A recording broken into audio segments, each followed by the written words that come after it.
রব্বানা আতিনা ফিদ দুনিয়া হাসানা ওয়া ফিল আখিরাতি হাসানা ওয়া কিনা আযাবান নার।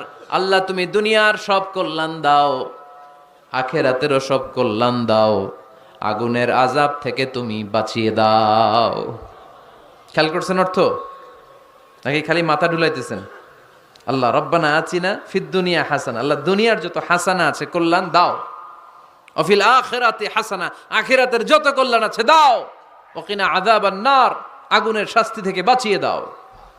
তা আপনি দুনিয়ার যা আছে ওইটাও নিলেন, আখিরাতে যা আছে ওইটাও নাকি নিবেন, তা বাকি রাখছেন কি? আপনি গাছেরটাও খাইবেন, তলারটাও কুড়াইবেন, সবই তো চাইলেন এই দোয়ায়। কোনো কিছু বাকি আছে এই দোয়ায়? ইউসুফের খিলের ভাইয়েরা, এই দোয়াতে কোনো কিছু, কোনো নেয়ামতের কথা কি বাকি আছে? তাহলে এই দোয়া যদি আপনি করেন, পৃথিবীর অন্য কোনো বাক্য দিয়ে এই দোয়ার সমপরিমাণ কোনো অর্থ বোঝানো সম্ভব?